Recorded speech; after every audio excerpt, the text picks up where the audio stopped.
Good evening. It is the May 13th, 2025 Pleasant Hill Planning Commission meeting. It is 6:30 p.m. and I'm going to call it to order. Please stand with us as we recite the Pledge of Allegiance.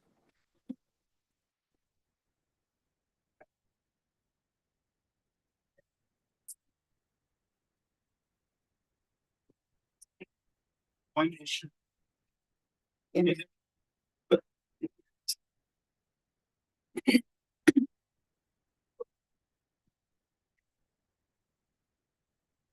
May I have the roll call, please? Commissioner Chiang, Here. Commissioner Colfin, Here. Commissioner Mascaro, Here. Commissioner Vavrick, Here. Commissioner Weber, Here. Commissioner Weiler, Here. Chair Field. Here. At this time, I'm going to open the floor for public comment on items which are not on the agenda tonight. So if you'd like to come and give us a public comment on something we're not going to be talking about later, now is the time. The public is welcome at this time to address the Planning Commission on any item with the exception of the items scheduled for the public hearing. There is an opportunity for the public to comment on the other agenda items at the time they are discussed. Comments are limited to 2 minutes per speaker. So keep that in mind because that time limit is going to be the same when we get to the other items during the that we have later tonight. Any public comment not related to what's on the agenda for later? Okay, hearing none. Minutes. Does anybody want to make a motion on the minutes from the last meeting? Do you want to do intros? I do want to do intros. May we have introductions? Seated across from me is Shannon DeFroja. Seated next to me is Andrew Shiflett and myself, Troy Fujimoto from the Planning Division. Thank you. Okay, now we want to do minutes. Mr. Chair. Yes. If there's no additions or corrections to the minute, I make a motion to approve the minutes of April 22nd, 2025. Second. All right, may we have a vote? Commissioner Chiang, Abstain. Commissioner Colfin, Yes. Commissioner Mascaro, Yes. Commissioner Vavrick, Yes. Commissioner Weber, Abstain. Commissioner Weiler, Yes. Chair Field. Abstain.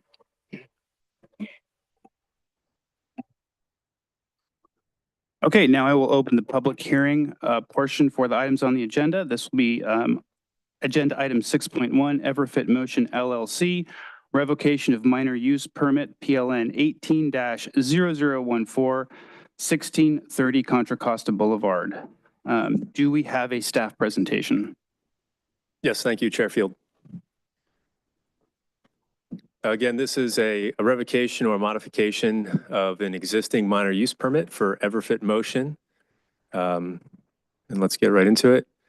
The review tonight is review of an approved minor use permit for Everfit. Everfit is a personal fitness use. And again, we're considering possible modification or revocation of this use permit due to a lack of full compliance with the conditions of approval that were approved as part of minor use permit at that time back in 2018. Here's a quick look at this site. This is the Carmelo Plaza on the east side of Contra Costa Boulevard.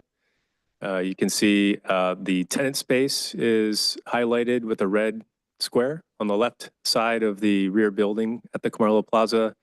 You can see directly behind that tenant suite, there's some single family residential homes. And then the business is also surrounded by other tenants within the shopping center and across the street. A little background, back in March 2018 is when the zoning administrator hearing took place where the use permit was conditionally approved to conduct indoor fitness classes. In September 2023, the Pleasant Hill Code Enforcement investigator visited the site to verify complaints about loud music being played from within the business. At that time, he did address the business owner and made the owner aware of the conditions of approval and left a copy for him at that time, just as a reminder that there were certain conditions that were part of the approval that he needed to maintain. Later the next year, in December 2024, the city code investigator again went out and inspected the site to verify continued complaints that we received about noise. These complaints were sent in through the Pleasant Hill Police Department as well as code enforcement between 2023 and 2024. In January 2025, a certified letter of noncompliance was sent to Chris Bowker, owner of Everfit Motion, informing him officially his business was operating out of compliance and resulting in verified complaints. Again, this was related to the noise complaints that were received by the city. The letter also informed the owner that failure to comply may result in the modification or revocation of his permit. Later in February 2025 to current, the city has received continued verified complaints related to noise and outdoor activity after receipt of that certified noncompliance letter. So the conditions of approval that are really under review tonight are these three here. Number 3 was related to outdoor activity with further review of photo and video evidence, which we will review later this evening. Planning staff determined that there was outdoor activities taking place at the project site, which is prohibited by the conditions of approval unless a temporary use permit is issued. Condition number 13 related to noise included a provision that if music is played within the facility, that all exterior doors and openings to the fitness studio shall be closed. And finally, number 11 was related to permit revocation, and this is a standard condition of approval that failure to comply with the conditions of approval could result in modification or revocation. Here's a video we put together of some of the evidence, photographic and video. Thank you, Shannon.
I'm not sure what happened to the video. We'll see if we can get it back online.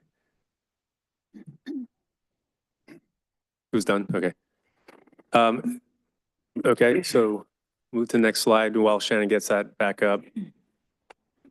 I would add that, I think in some of the comments were attached to the staff report, there was comments delivered to the city from neighboring businesses, but we also received numerous letters from neighboring residents of the city.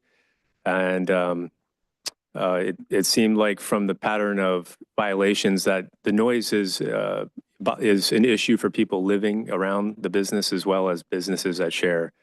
And so the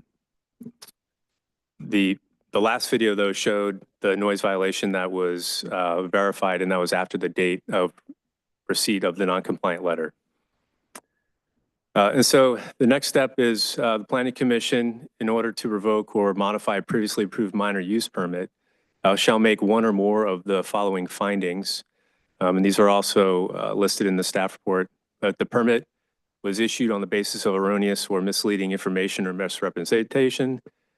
2, the use or the user is in violation of a condition of approval of the permit. Or number 3, the use is being conducted contrary to public health, safety, and welfare. And with that, staff recommends the Planning Commission review the information provided, receive public testimony, and based on repeated noncompliance and the evidence presented, make the findings necessary to adopt the attached resolution revoking minor use permit PLN 18-0014 and determine the permit revocation is categorically exempt from CEQA. Thank you. Thank you. Does the commission have any questions for staff? I have a question for staff. So reading the comments, I have a couple questions. Was there no other police reports after January 15th? I see the log goes up to May 7th, but it seems like the police stopped getting involved after January. We did, I believe that we checked with PD about a week ago just to get updated status on that. So all police reports that we received are attached to the staff report. Thank you.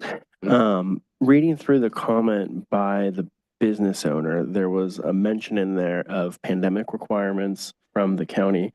And maybe this is a question generally, but what was taking place in the rest of the city where other use permits may have been in violation based on public health orders? Was there any other conflict besides this location? A conflict with the health orders or with conditions of approval? Right, where a business may not be able to operate without keeping their doors open, but the very nature of the business then would make them be non-compliant with a conditional use permit. Well, there were businesses that applied for and were granted temporary use permits. It wasn't uncommon for the city to issue temporary use permits while the COVID mandates, so to speak, were in effect at that time. But any COVID restrictions that were countywide have been lifted. Right. Yeah. How long can a temporary use permit be acquired for at any given moment? Like maybe during, say we had another pandemic come through and there was new requirements. Are temporary use permits only going to be good for 30 days, 90 days? There was a renewal requirement. Sorry to speak over you there. No. There was a renewal requirement. So temporary use permits were valid, I believe, for either 30, 60, or 90 days at that time, or until the COVID pandemic or mandates were lifted. Right. And at which point an applicant need only reapply or refresh essentially their temporary use permit. Perfect. Thank you. Yeah. Thank you, and thanks for those questions. It was a good line. I don't know if you have this information off the top of your head, but do you know when the county lifted the health requirements for COVID? By any chance, when that was lifted? Does anybody happen to know that?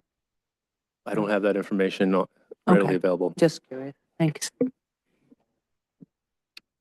Okay, Andrew, if you would, because we have a lot of people here who probably are not familiar with our zoning ordinance or with some of the law and the rules that we're operating under.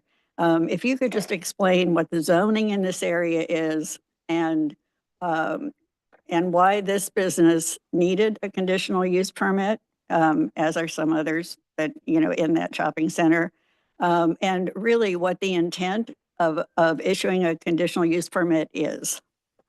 Sure. This site is owned retail business. And it is a shopping center, so it's a shared multi-tenant commercial center with a shared parking facility. It's in close proximity to different uses and different zones. I believe nearby there's a office zone district. And on the east side of the of the shopping center. It's all single-family residential zoning. And so any personal fitness use that comes into the city, no matter what zone district they're in, is required to get a conditional use permit. And essentially allows the city to review each use on a case-by-case basis to ensure that it's compatible with the site and its surroundings, to make sure there's no ill effects or, negative harms to anyone that lives or works in the general area.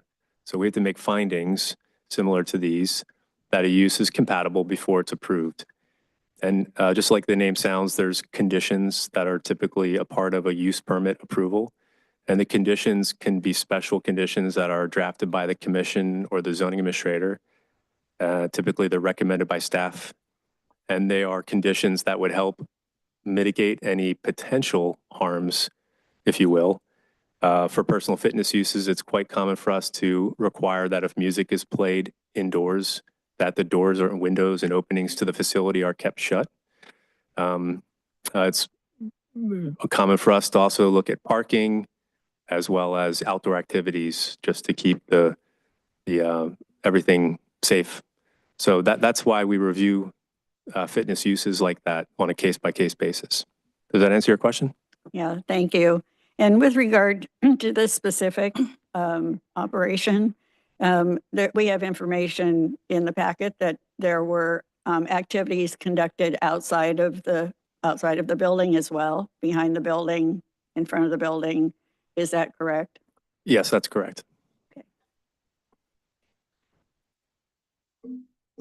Through the chair? Yeah. I probably have a question for an applicant as well, but just wanted to get a sense of, in those instances where there was a recording, there were several of them. I'm curious, do we know if the owner was on site during that time? Not all the recordings, no. It's undetermined on some of the recordings. Okay. Only recordings where our code enforcement investigator was on site and could verify that he made contact with the property owner, could we validate that. Okay. So more specifically to the one after the letter that went out to the owner, letting them know that they're not meeting their end of the deal, right? Mhm. So we don't really know if the owner was there? Okay. No. Thank you. I have one follow-up question. Sorry. Can you verify if the applicant applied for a temporary use permit in any time period after the first complaint? I did not find any records of temporary use permit applications.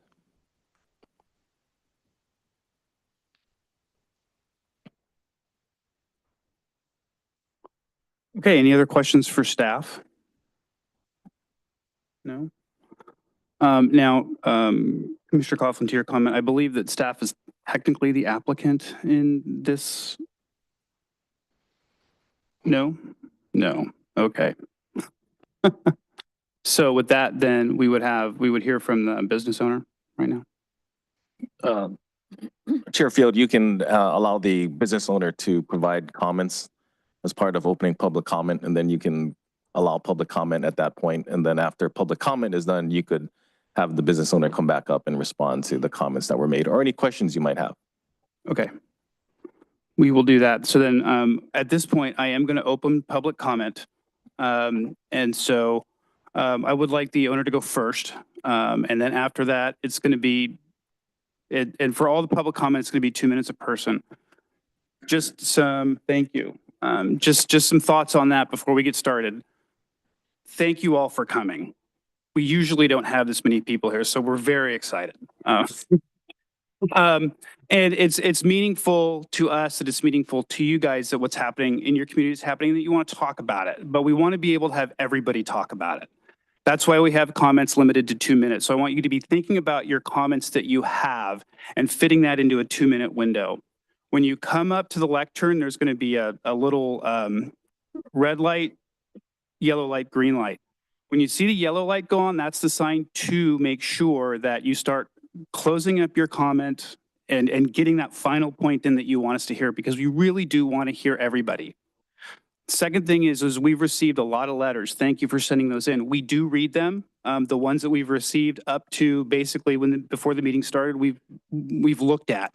If you've sent one in, just say, hey, I sent that letter in. I still stand by it, because we have read those and those are important to us as well. Keeping that in mind, I will be reading your name off these cards. They're not in any particular order. So with that, I'm opening public comment. Thank you, council members. My name's James Fisness. I'm the attorney for Everfit. Everfit sent a letter earlier today requesting that this matter be continued to allow them to answer all of the different materials that were submitted. Those were first made available to Everfit last Thursday, May 8th. So they've been scrambling around trying to get people and to respond to the various complaints that have been made. So for that reason, we'd request that the hearing be continued to the next meeting to allow Everfit to fully respond to all of the issues that have been raised in the staff report and in the materials provided in support of the report. Thank you. That's Anything fine. else? You still got green light? Is it a no? Huh? Well, that's something that we have to talk about, and I need to talk to Troy about how that works, because we're technically in public comment right now. So, while you have your time, is there anything else you want to say? Well, I mean, the business owner is here and would like a chance to respond to the allegations if the matter's not going to be continued. Mm-hmm. Which he'll have a point after public comment to come out and take care of that. So it's the commission's intention to take public comment and then decide whether to continue the hearing. no, and the intention is right now is to let you finish your time. And then I'm going to confer with staff to see what our options are available to us. And then I'll reopen All public right, comment. Then I'll make one comment sort of in furtherance of the request. And that is that what's being proposed is to put the Everfit out of business by revoking their permit. Mhm. And in light of that important property right there, they're entitled to some due process, which would include more than 2 days business notice of all the allegations that are being made against them. That's my comment. Okay, thank you. So I'm going to close public comment right now, and I'm going to turn to staff and see how we handle the situation where the person is asking for to hold this off until they have a chance to review. Chair Field, it's entirely up to the Planning Commission. You can choose to take a vote now to continue it, or you can choose to not. If you want to take a vote now to continue it, you can do that. And if the vote is to continue it, then it would be continued Okay, to a subsequent meeting, whether it's the next meeting or some meeting after that.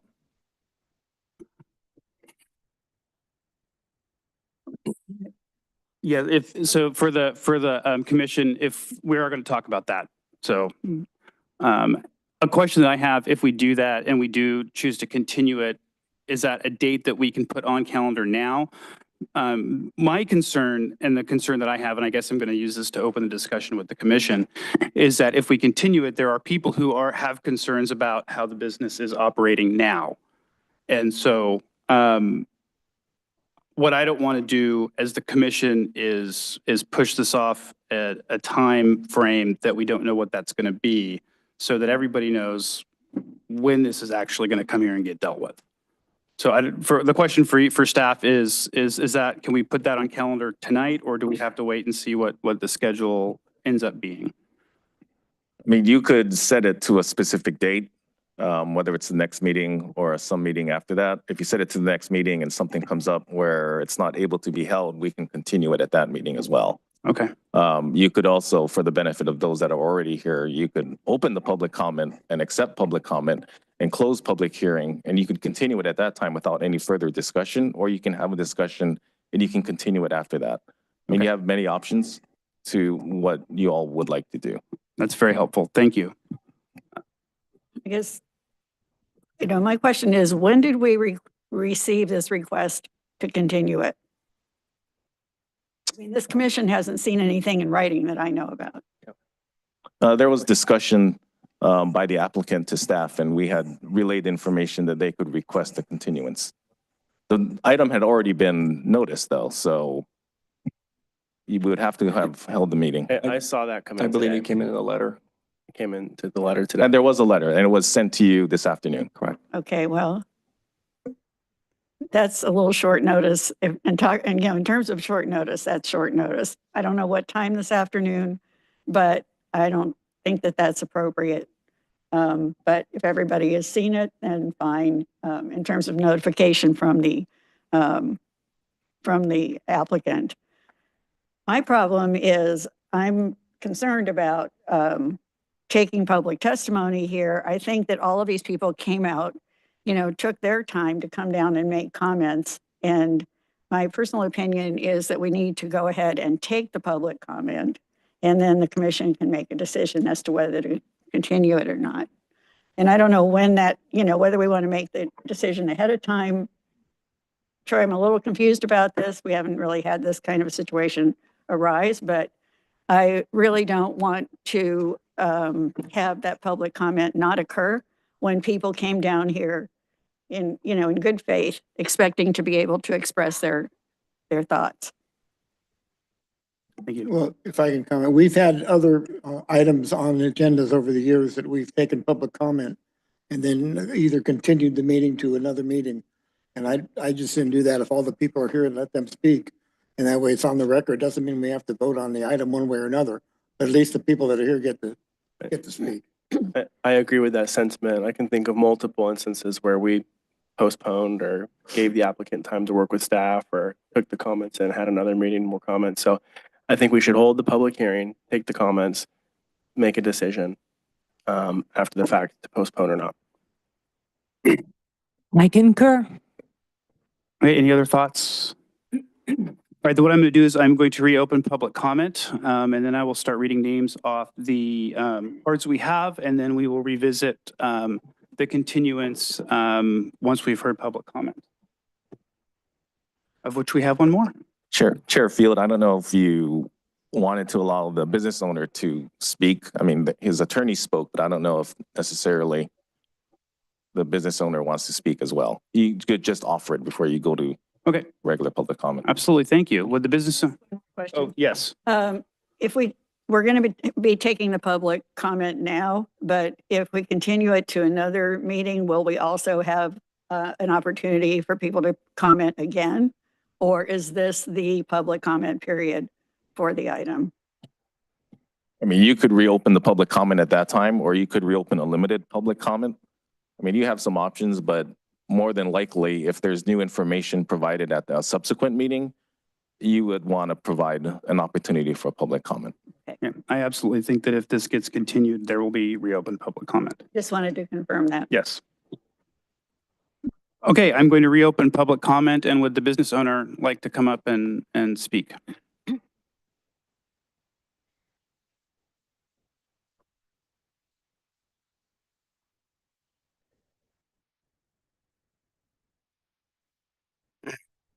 First, I want to say good evening. Did everyone get a letter that we sent out today? Did you get one, Miss Diana? Pardon me? The letter?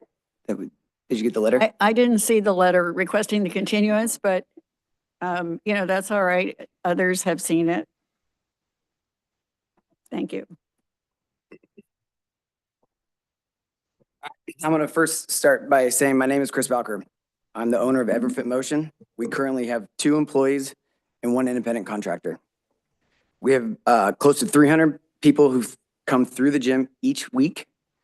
We conduct 18 classes per week, Monday through Friday, 5:30 in the morning to 6:30, and then a 6:30 to 7:30 class on Monday, Wednesdays, and Fridays.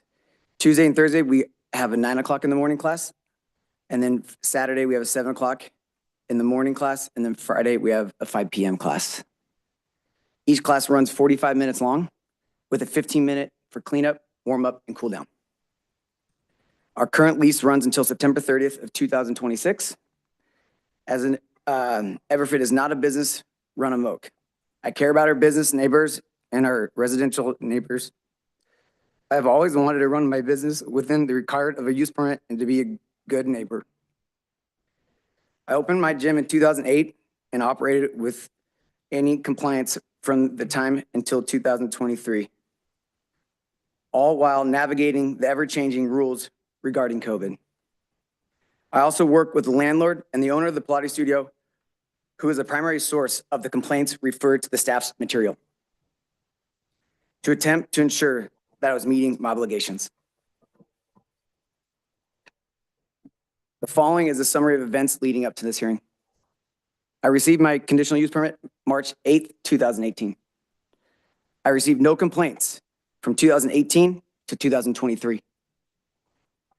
During that time, there was a chiropractic business with massage therapists operated in the space next to Everfit for 3 years without having any complaints to the city or the police department or the code advisor. And that class schedule was still the same. At the beginning of COVID, the pandemic, gyms were shut down. Everfit was deemed essential by the Contra Costa County Health Department and received a permission to remain open for individual training. When COVID restricted were revised to allow group training, was required to be conducted outside with proper distancing space. Everfit conducted evening classes at a member's business parking lot during the week and in the parking lot at Everfit on Saturday mornings. Everfit knew it would be difficult to take over parking spaces with the shopping center and it could affect other businesses during the week.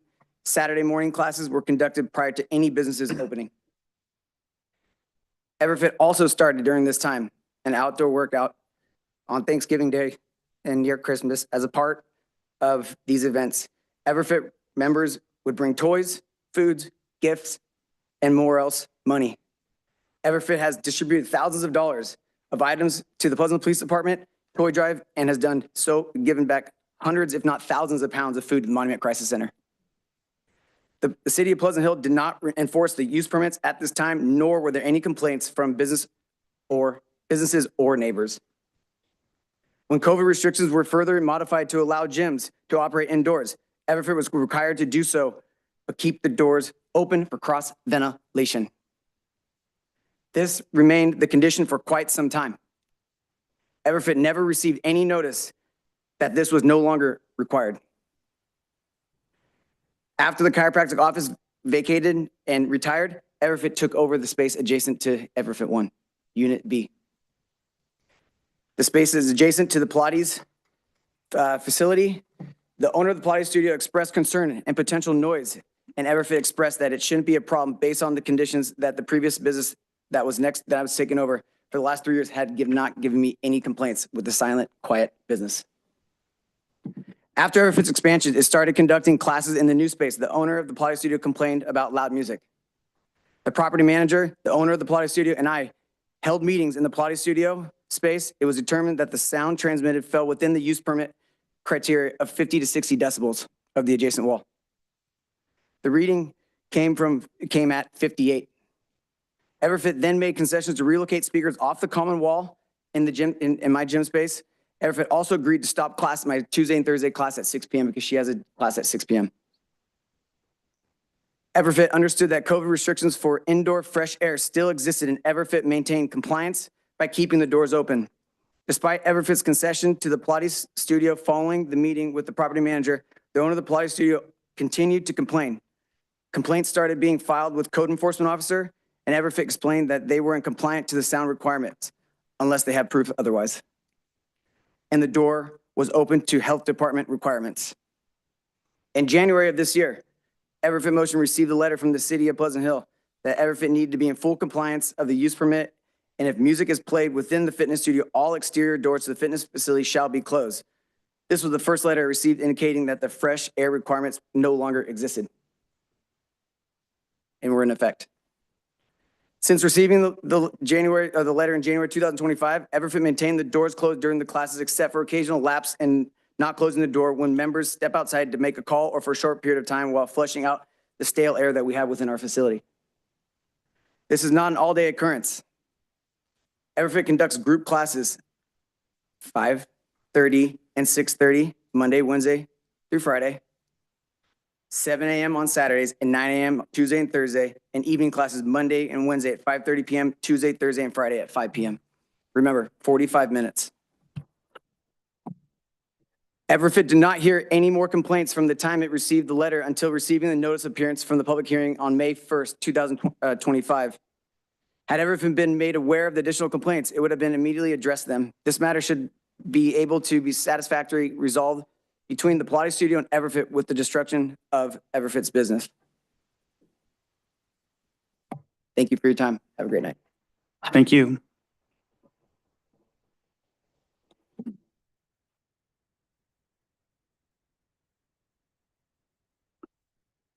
Okay. I'm sorry if I mispronounced your name. Aisha Corio? Good evening, commissioners, and evening. thank you very much for doing your due diligence. And I understand what it's like to go through these packets. I'm a planning commissioner as well for the city of Concord, so I get everything that was happening there. And I'm just here to talk a little bit about the unintended consequences about the repeated noise violations. Because the studio sits right along the line with housing, and because this hearing is actually taking place right now and it has been publicly noticed, this creates a situation for people who own their property. When they're ready to sell, they have to disclose to prospective buyers that there is a noise nuisance. It's stated in the statewide buyer and seller California statutory advisory. So it is a legal thing that now has to be disclosed, and that does have an impact on property values. I'm a realtor. I've owned a real estate appraising company for 25 years, and I can tell you noise nuisances do affect property value. If those owners happen to be landlords, then this violates California Civil Code 1927, which is peaceful enjoyment that tenants are entitled to have, is what the code says. And if a landlord is unable to provide peaceful enjoyment, the tenant can then break the lease. So the landlord could then be out the money for the term of the lease. These are all unintended consequences that don't have anything to do with whether or not Everfit is a benefit to the community. It is a benefit to the community. It's fitness. People relieve stress. They get healthy. They do what they need to do. But it's still a small business. And Pleasant Hill does an excellent job at promoting good stewardship with small businesses. They offer grants for marketing. They do tons of things, but it only works when it works as a community. That means with the small business in the community and the residents and the people that live in the community. So I would just hope that you guys keep that in mind. Thank you. Thank you. Jessica Cooper?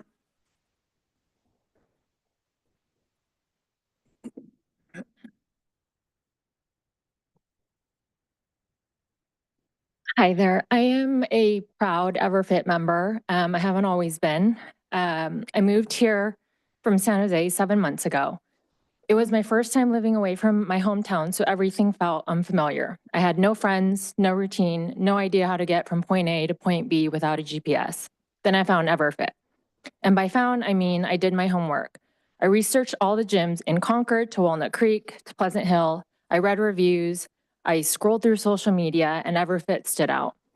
Still, like dating, something can look great on paper, but you really don't know until you experienced it. So I signed up. When I found it, it matched exactly what others had described. More than that, it became the anchor I needed as I navigated a major life transition. I looked forward to going, not just to take care of my physical health, but because it gave me a sense of routine, familiarity, and belonging. That scary new kid at the school feeling began to fade. Everfit became one of the first places I didn't need my GPS to get to. It became my second home. The trainers and members became familiar faces and then friends. Chris, the owner, is one of the most humble business owners that I've ever met. From hosting canned food drives and toy drives to handing out roses on Mother's Day, whether you're a mom to kids or to fur babies like me, he puts his heart and thought into everything. He genuinely cares about what he built, who it serves, and how it gives back to the community. Everfit is more than just a personal fitness business. It represents stability, growth, and community. It's a safe place, not just physically, but mentally and emotionally. There's no pressure, no pretending, just a space to be yourself, take care of yourself, and feel like you belong. To lose a space like this or to change how it's allowed to operate would take something truly valuable and meaningful away from members like me. This isn't just where we work out, it's where we connect, where we heal, grow, and find our footing. Everfit is an essential part of our daily lives and our well-being. Please don't take it away. Thank you. Thank you. Katie Eldridge?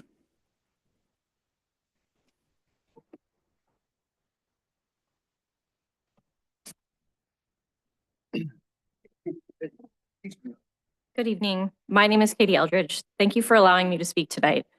I've been a member of Everfit Motion since September 2019. I was 5 months postpartum with my second child and desperately needed help getting myself back in shape. I literally walked in with both kids in tow and told Chris I needed help, but I had no idea where to start. Chris set me up with a trainer right then and there. He made me feel safe and welcome when I really didn't feel comfortable at all in my own skin. When I showed up at his door 6 years ago, I thought I was only showing up for my physical self. Fast forward 6 years, and it makes me emotional thinking about the ripple effect that Everfit has had on my life, both physically and mentally. The community that Chris has built at Everfit is unmatched, and it's a community that spans farther than just Pleasant Hill. My 2 out-of-state brothers always book Everfit workouts with me when they fly home. I also met my hairdresser at Everfit, and some of my closest friends are from my Everfit community. Working out with my family and friends fills my cup tremendously. There is a space to bring my kids to when I work out, and anyone that's a mother knows what a win that is. My 10-year-old loves the kid fitness camps that Everfit offers and can't wait to participate in the weekly classes when she's old enough. I honestly don't know what I would do if anything ever happened to my Everfit gym. I am in such a positive place mentally and physically because of Everfit. Everfit is more than just a gym. It is a hub where individuals of all ages come together to improve their lives. If anything ever happened to Everfit, the impact would not only be on its members, but on our community's overall vitality. I humbly ask that you continue to allow Everfit to serve the Pleasant Hill community and help us get 1% better every time we walk through Chris's doors. Thank you for your time and consideration. Thank you. Thank you both.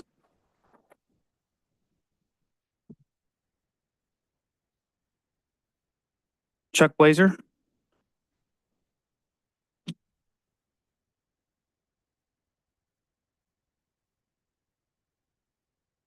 You buy a house next to an airport, you're going to hear airplanes. I've been to every gym anywhere in this county. You're going to hear music. When you buy a house next to a gym or build a business next to a gym, you're going to hear music. Now, what that level is not for me to decide, but I will tell you this much. I'm an essential worker. I had to educate the city of Pleasant Hill on why you can't shut down physical therapy for essential workers. When your code enforcement came out and tried to shut this gym down, I had to go get the paperwork from Cal OSHA to show that the state of California does not shut down on essential workers. I'll educate Pleasant Hill again. Cal OSHA mandated ventilation is still in place as of 2025. That mandated ventilation is open doors and open windows. Now, there's obviously a problem with music being on at this time. You build a business next to a gym, you're going to have music. I do believe that mandation goes through 2026. Don't quote me on it, look it up. But as of 2025, Cal OSHA still required mandated ventilation from outside sources. During COVID, after we fought with your code enforcement to be friendly and Chris is much nicer than me. I would have done something totally different. I would have sued you guys because what you were doing was wrong. What you're doing here is wrong. To talk about revoking because somebody's playing music loud? Come on, you guys. This should never gotten to this point. You got an upstanding member of your society. You got a family that's been in Pleasant Hill since Pleasant Hill pretty much was founded, has done nothing but stood up for your city. And you talk about revoking a use permit? Come on. This is a landlord-tenant dispute. The landlord-tenant should be disputing this, and you guys should have nothing to do with this. That being said, as I take a breath, what I'm here to ask is you use common sense, you look at the fact that he's following Cal OSHA, and that having a use permit revocation for somebody following the rules of Cal OSHA really doesn't make sense. Thank you. Thank you.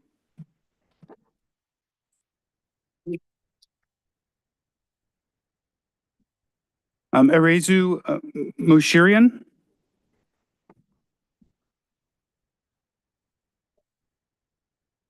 3 minutes. So I apologize. I'm going to go really fast because I have what I have to say. I love what you've done, Chris. I'm a little on fire when I heard what was happening, but here we go. Good evening, esteemed members of the Pleasant Hill City Board. My name is Arzu Mashurian, and I have been a proud member of EverFit Motion for the past 3 years. I'm here to express my unwavering support for EverFit, the EverFit family, and to highlight the profound positive impact it has had on my life, my family, and my community. Since joining EverFit, I have become stronger, leaner, and more energized. These physical improvements have carried into my jiu-jitsu training and my daily life. EverFit has become a cornerstone of my daily routine, and it's a sanctuary where I built friendships and found a sense of belonging. It's not just a place to work out, it is a community, it is our chosen family. It has cultivated a welcoming, family-friendly environment. It's not uncommon to see parents working out while their children are comfortably accommodated, fostering a sense of community and support. My son has participated in the kids' exercise camp programs Chris has thoughtfully crafted. It's not about physical fitness, it's about instilling values of health and wellness in the youngest members of our community. It's not uncommon to see folks in the EverFit family bring their friends when they're visiting from out of town, like you just heard. We bring them to EverFit because we want them to experience what we have here. Our EverFit family is always growing. My newly adopted daughter has joined in workouts, and I've even brought friends who've later signed up. Chris himself is like family to many of us. I've made him Persian food. I brought him soup when he's been sick, and we all adore his dog, Kobe, who is honestly a mascot for the gym and a beloved part of our time at EverFit. His own family trains there, his mom, his dad, his girlfriend, their beautiful daughters, and that uplifting spirit of togetherness extends to all of us. Chris's commitment extends beyond these gym walls. He organizes outdoor park workouts, he collaborates with local businesses, he hosts monthly yoga sessions with instructors like Diamond, who's amazing, all of which contribute to the vibrancy of Pleasant Hill. EverFit's excellence has been recognized through multiple accolades. Notably, it has received several G2 badges for spring 2024, including the Best Results Award. Additionally, EverFit holds an A+ rating from the Better Business Bureau, reflecting its commitment to high standards and customer satisfaction.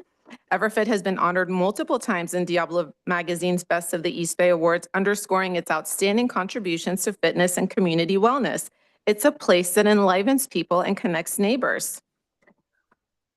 I urge you please to recognize the value that this place brings, not just to me, not to just my family, but to kids and individuals across Pleasant Hill. Supporting EverFit in Pleasant Hill is supporting health, unity, and a true sense of community. Thank you for your time and for hearing our voices tonight. Thank you. Marissa Chair. Wiseman? Chair, Yes. just so they know, the lights on the podium aren't working, so it is counting down to 2 minutes, but you won't have the green, yellow, red. Some technical malfunctions over here. Hi, everyone. I'm here today speaking on behalf of my favorite business in the Bay Area, EverFit Motion. Before EverFit, I never stayed at a gym longer than a few months. It felt so corporate. No personality, no community, no real motivation to go. One day, seeking that community that everyone talks about, I discovered EverFit. My first class was intense, to say the least. I was sore and had to take a break in between. During that time, Chris Bowker reached out to me to check in, see how I liked the class, and subsequently checked in each day while recovering from that tough class. That was the first inkling of the kind of business that EverFit is. From then on, I've continued working out at this gym. This isn't a cookie cutter program that any regular person can provide. The love and dedication that goes into creating these specialized workouts completely go unnoticed. As someone who works from home daily, it's important to me to go somewhere local where I can get the immediate relief from the stressful day and have the community support me from a social perspective. The community we have here is unmatched. From supporting me on my highs while planning my wedding and the lows while grieving a close friend's death, EverFit has showed up for me. Chris, Heidi, Sean, all of the members of this gym are the reason why I show up. The constant encouragement to be a better version of myself, or as we call it, 1% better, is why EverFit is such an important business in Pleasant Hill. Whether it be the canned food drives and toy drives, or just the act of showing up to the gym, it's made me become a better person. This gym provides a safe and healthy environment to go and release all of your pent-up stress in the world. God knows we need somewhere like this. EverFit is a second home to me, and I'm forever grateful to have found this gym. I'd like to ask the commission to please consider the impact of this decision on our community and those who really cherish this place. Thank you. Thank you. Jesse Riley?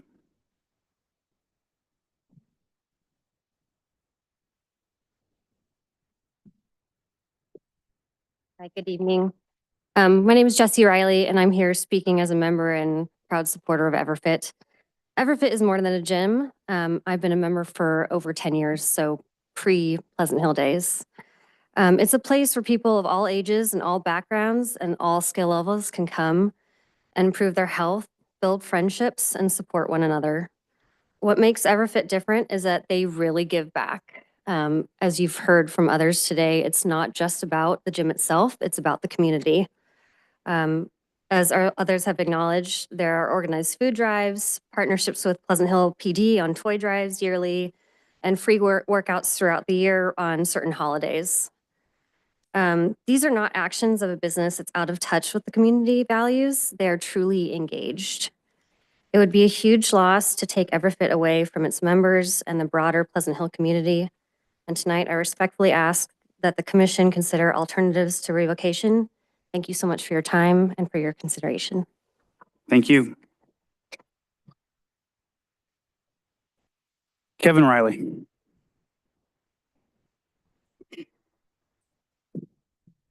Good evening, commissioners. Good evening.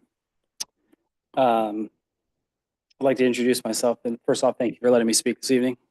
My name is Kevin Riley, and I'm a local realtor and small business owner in Concord. I've been a member in EverFit since the fall of 23. While that's considered relatively new by EverFit standards, I consider myself part of the community since my wife joined back in 2011. I can speak to Chris Bowker's character in many ways, but I think what matters most is the impact he's had on so many people.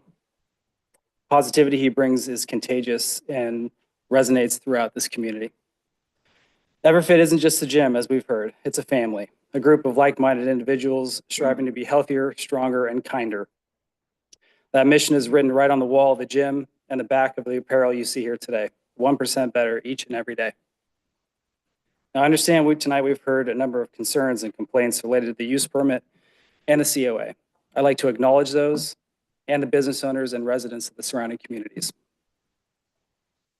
I'd also want to share the other side of the story, the positive impact that this business has had on the community.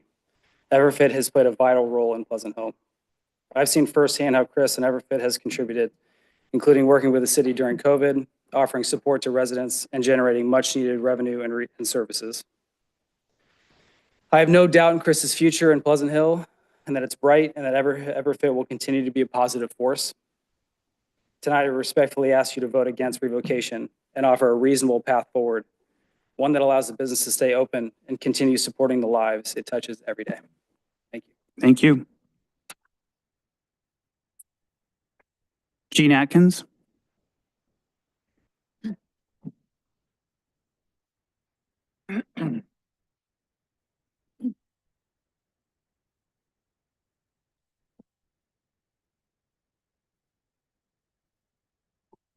Hi, my name is Jean Atkins. I'm a resident of Pleasant Hill and a client at the Pilates studio next door. I've been a client there for several years and really enjoy those classes. I have to say that I really enjoyed tonight, the class I went to tonight just before coming here, because the EverFit was closed tonight, and so the music wasn't playing. There's a solution to this, and that is to turn the music down. You know, I think it's fantastic, this sense of community with the EverFit community. It sounds fantastic, but for the larger community, I don't think the respect is there, in that they have been asked repeatedly to turn down the music and they do not. Thank you. Thank you.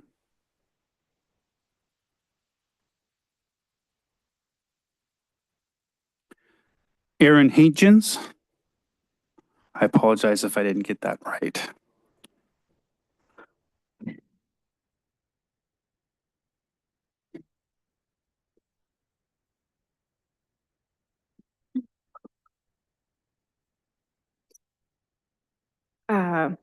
Good evening, council members. My name is Erin. I'm a resident in Pleasant Hill. I'm here today to support EverFit. It is a vital part of our community's mental and physical health infrastructure. It's a place where hardworking parents, young professionals, and people of all ages come together to support one another through movement, connection, and encouragement. The environment is warm, so much fun. There is just a lightness, and there's, I pretty much every time I go there, there's some kind of laughter happening. And it's so important to me because I'm in the mental health field and I need to laugh. And it's inclusive, it's safe. I've never felt unsafe there. I bring my daughter, she runs around. Chris has no problem with it, which is such a blessing because she's got quite the fun personality and she's a movement kid. So,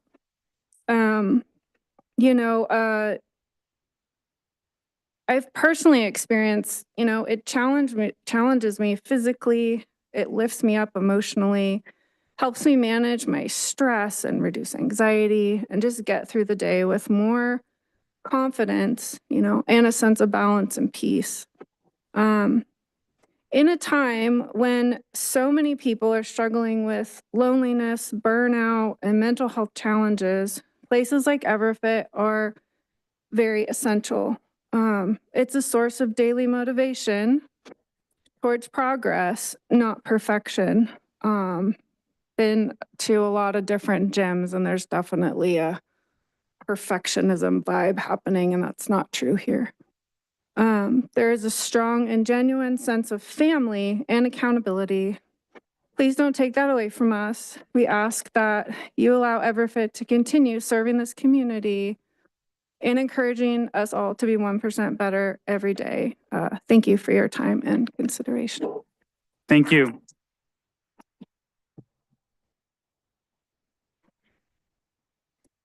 Elisa Overbeam.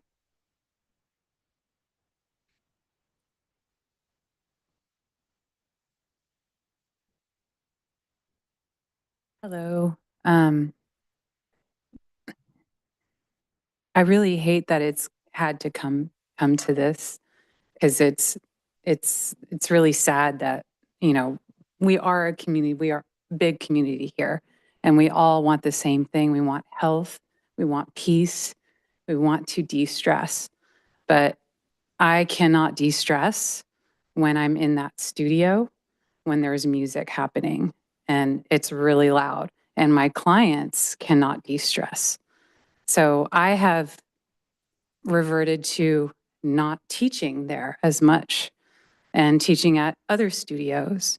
So I can't really teach there, and I don't want to, schedule my schedule around someone else's schedule, and you have to do that.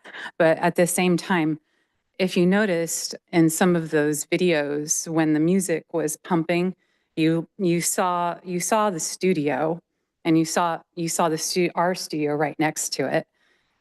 Our studio was totally empty, and that's one of the reasons why. So our business is struggling because of the nuisance. Other than, the next door is just like, they're thriving and we love that. That's great. But I wish we could find a common ground. I would not want to take anyone's permit away. And again, it's sad that it's come to this, but I'm tired of complaining, and I don't want to complain. And everyone else here they just want to run their business, and they want to have their clients have the same experience as the people at Everfit. Yeah. But it's a whole different story because it's a whole different type of workout. So it's just not a very compatible situation. I wish there was some way to resolve it other than taking someone's permit away. But thank you. Thank you.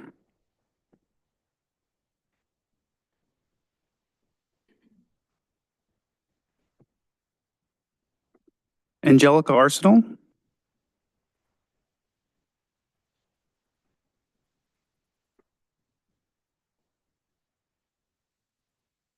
Hello, my name is Angelica Arsenault. So I'm the esthetician that works in the centered body in the studio. And I work a lot of hours and I have wonderful clients and they want to relax. And I close the door.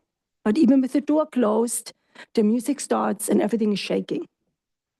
I go outside to take water, everything is shaking outside.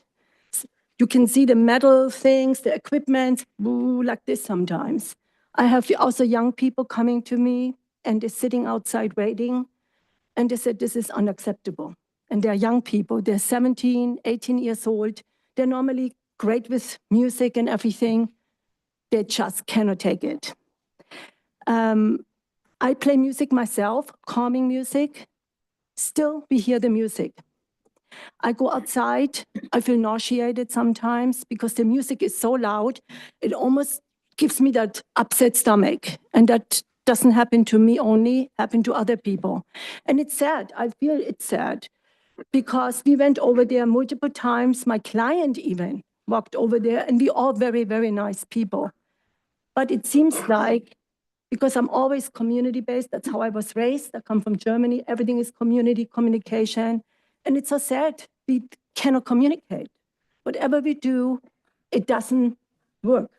Music continues very, very loud. And Amy, the owner of the centered body, she is one of the most wonderful women. She's very gentle, she has a good heart, and she does not like to complain. That goes against her nature. And when she has to go over there to say, please, can you turn the music down? That takes a lot from her because she's not that type of person. She wants harmony with all of us. And he does not communicate, he does not turn the music down, even just a little bit. It's so loud. I don't know how the ears are not hurting over there. But, you know, we can come to a common denominator to say, let's turn the music a little bit more down. So make it comfortable for all of us. For us in the Pilates studio, and there's also a massage therapist in there, you probably got the letter, and also as an esthetician, you know, and still have maybe that studio working side by side. And I think I came in the morning one time and I drove Contra Costa Boulevard and I heard the music all the way down the street, Contra Costa. Then I turned into Bath Road and it got louder. The door was open and I was always thinking about all the residents. Yes. So What's going on with them? So that's what I want to say. It's sad that it came to this. I agree. And I hope we can come to a common denominator. Thank you. Thank you. Amy DeLong Martin.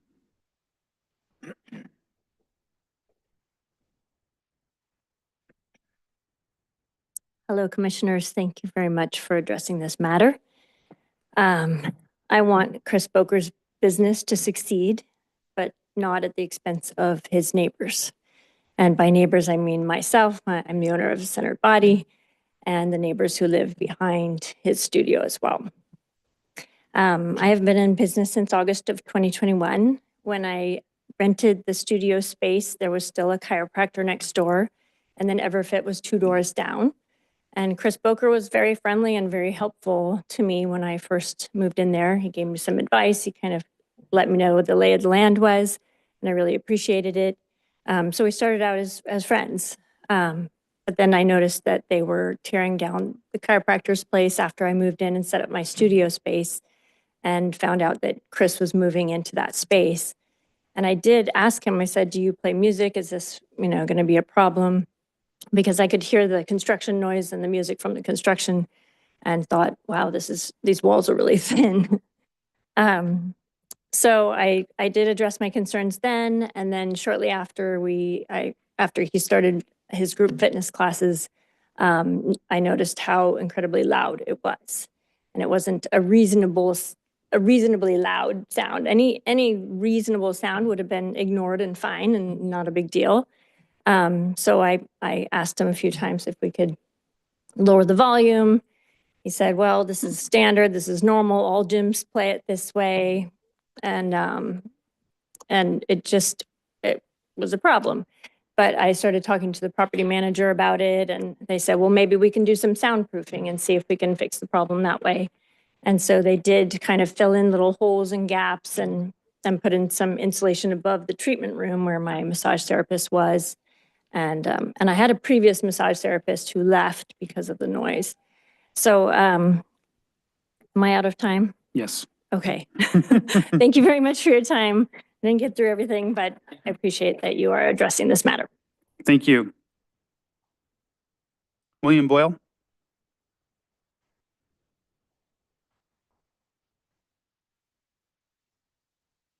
Made for short people. A lot of great prepared statements. I don't have any. Just kind of speaking from the heart because first and foremost, I've known Mr. Bowker for 33 years now.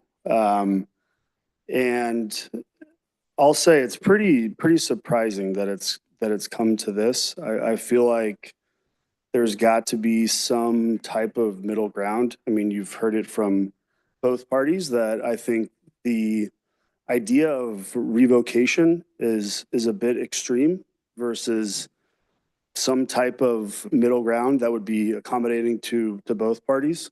The other theme that you've heard here is community, and I think that's probably the singular term to quantify what EverFit is. It truly is a community of like-minded people, of open-minded people, supportive people. I myself was severely clinically depressed, and in working with my therapist, she recommended that I go, one, exercise, which has never been my shtick, but two, find community, right? If any of you have spoken or read about anxiety, depression, that's one of the key things. I was very apprehensive to go to EverFit because I was worried about going to a gym and being judged and, you know, wow, you're a big guy, you're not very strong, what the hell?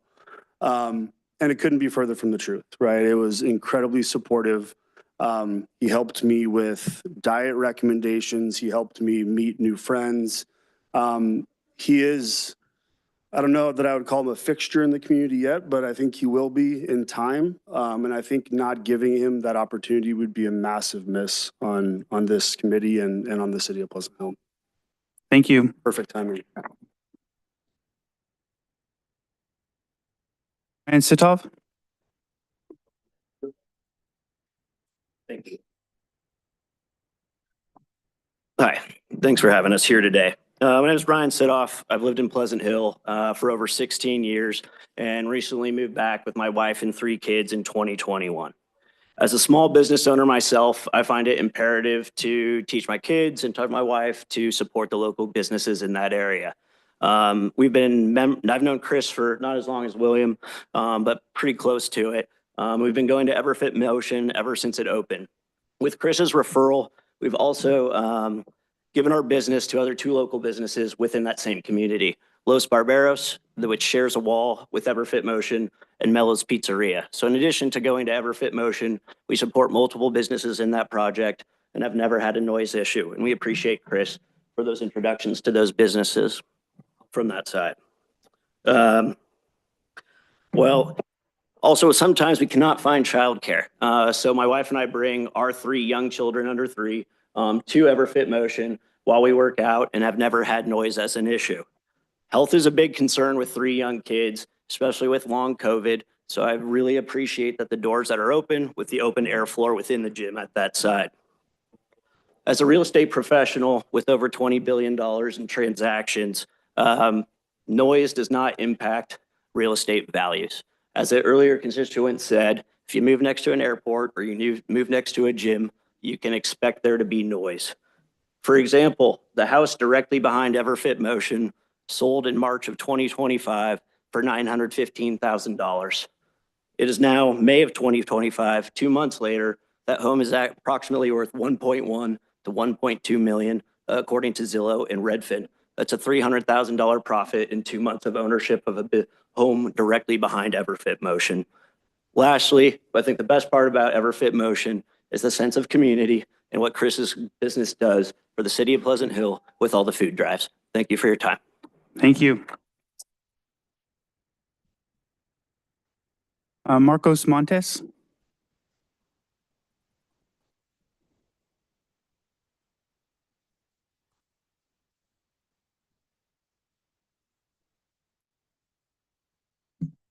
Good evening, Commissioners, and thank you for your civic duty.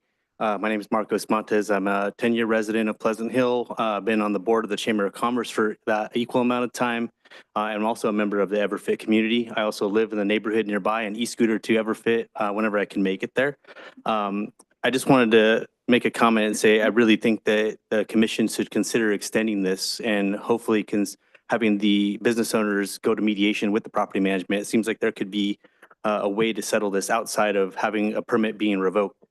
And I'd like to kind of just end on a question for the commission in terms of how difficult it is to bring a business into Pleasant Hill and how difficult it is to operate. And should you revoke this permit and close down two vacant, it would create two vacancies in this commercial shopping center.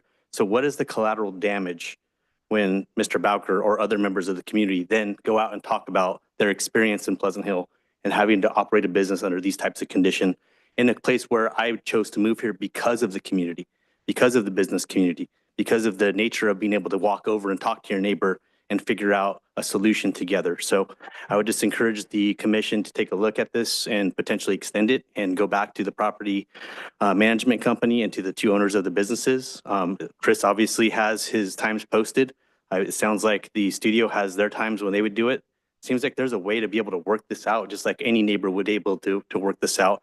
And if it's a noise situation, quite frankly, the garbage truck comes at 6:30 every time that it comes to my house, and I don't complain about it.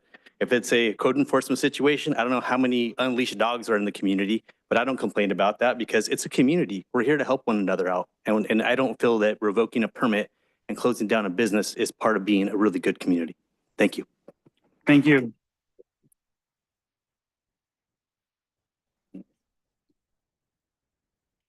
Steve Bowker.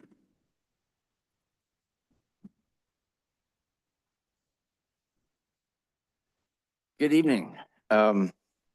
First of all, I'm an investor in the business. I'm a member, and Chris is my son.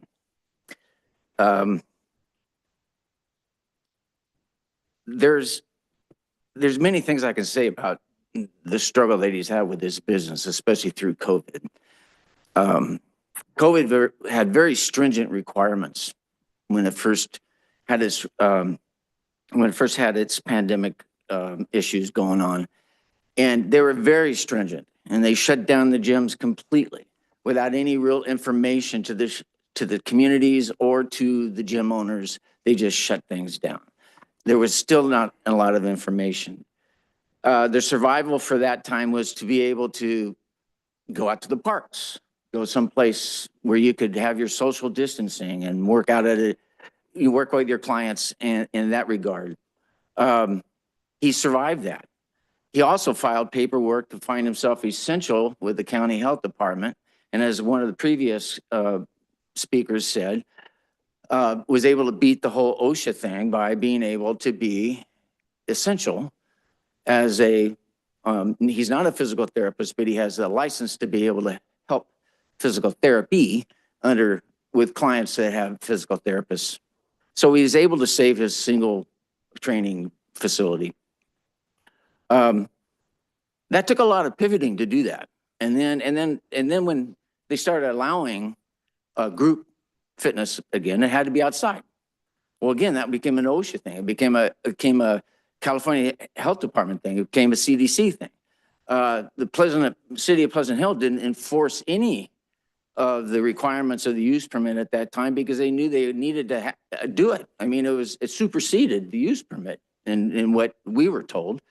So as Chris even said earlier, he accommodated that by doing his outdoor classes on the Saturday mornings with no businesses in session, on holidays with no businesses in session. And there's only 7 hours a week that have common fitness classes to where she has business next door. He even canceled one of his evening classes to accommodate her schedule so that she could have that time instead of him. They wouldn't have the competing across the wall. And to go back to the original comment that was made by my son, they had a meeting with property management. They tested the sound. It came in at 58 decibels. So as a business owner with a use permit that says you need to be between 50 and 60, it's your assumption that you're meeting the criteria. And so when the complaints keep coming in, and your only argument is that you are meeting the requirements of that sound code. So that's an issue. So it's not a matter of the sound. Yes, the sound is probably too loud for what they want. There could probably be some level of sound below, but they did that at that time. The owner next door, they came back and forth. They set the volumes. They said this could work. He maximized his music on his phone to meet that volume control. Thank you very much. Yeah. Thank you. Paul Cox.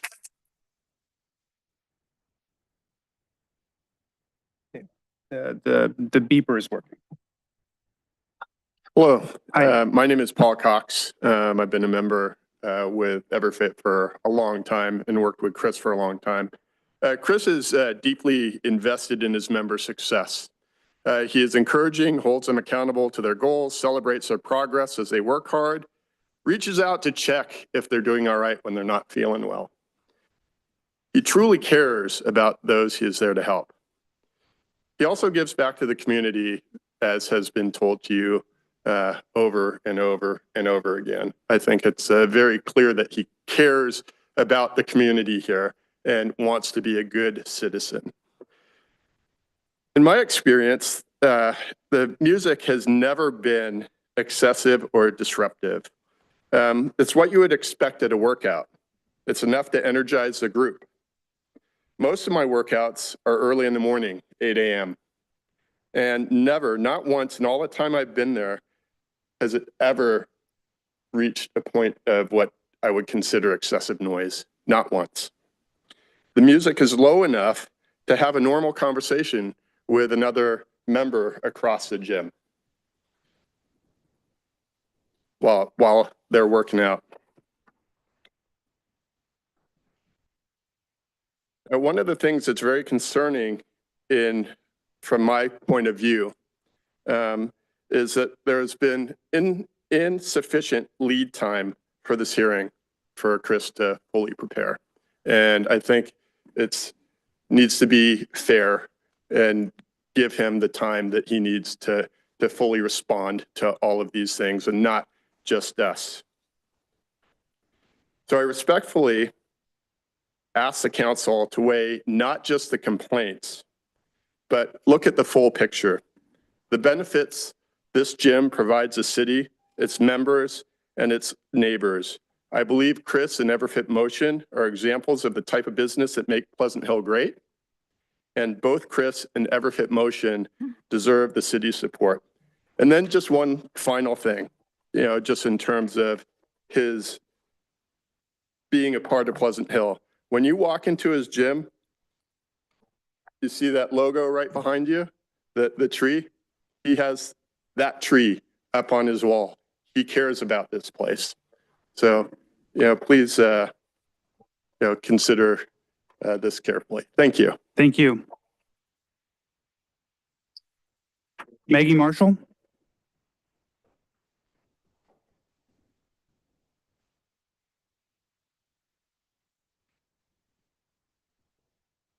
Hello. Bear with me. I do not feel well. I am pregnant. I have 2 toddlers at home, a full-time job, and a husband that I now owe for being here tonight. So I don't have any free time in my life, like whatsoever. And I'm sure other parents can relate to that. Everfit is pretty much the only free time I've had for the past 5 years of my life with kids. Not complaining. That's just the reality of life. I was also pregnant with my first child during COVID. It was one of the darkest, most awful, terrible times to be a first-time mother while going through a pregnancy alone without any support. Everfit somehow pivoted their business model, and specifically Chris, and made it work for so many of us. It was the only reason I stayed sane during that time of my pregnancy while also having some complications. I've known Chris and his family for about 10 to 15 years.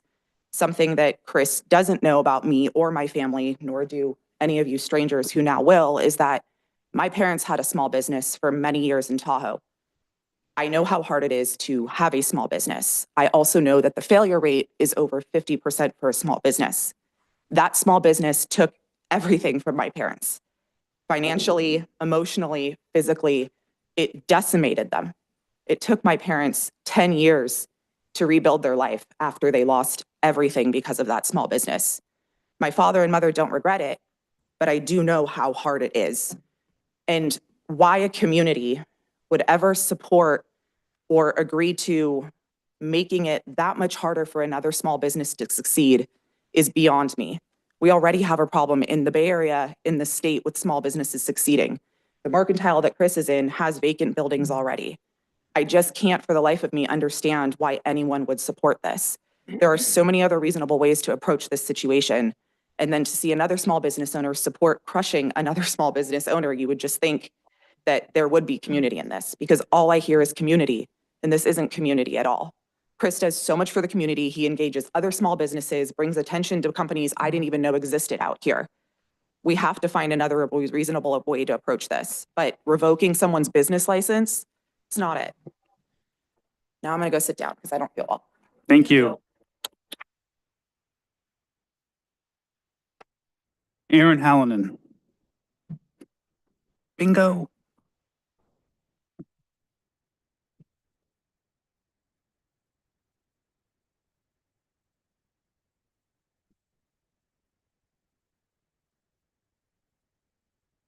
Hi, Hi. I am wanting to thank you for your time tonight. I've been a homeowner in Pleasant Hill, which I call the best hill, since 2002, right across from Miss Celia Chang there.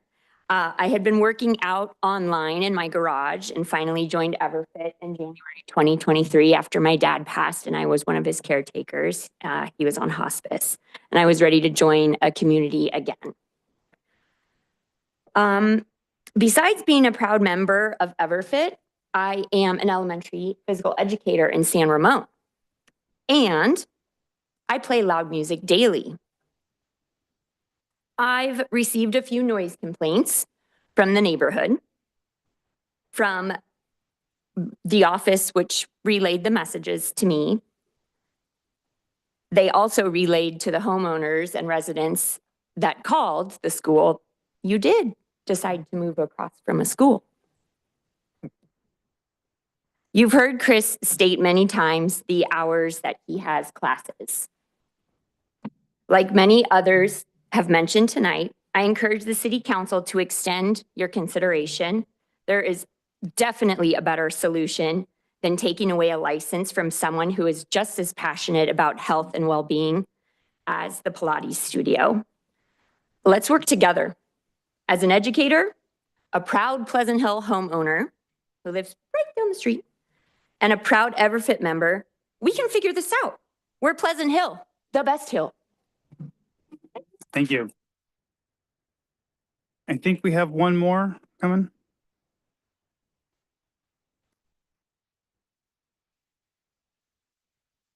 Robin Hammer.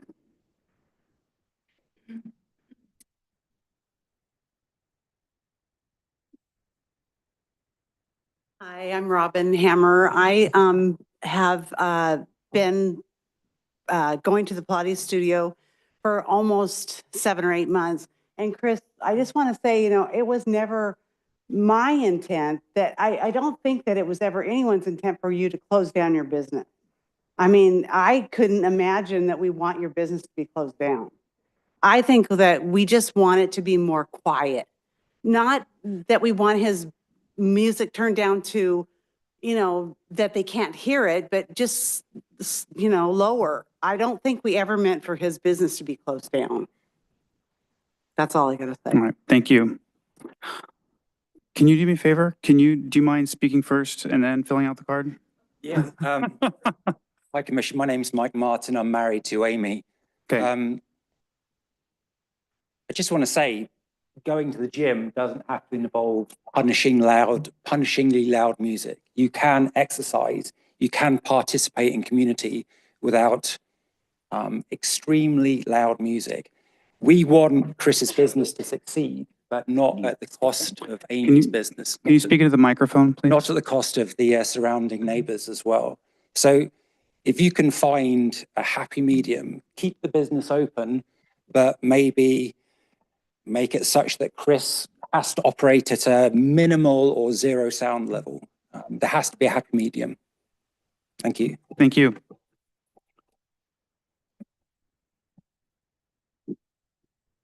Okay, everyone who filled out a card, did we miss anybody?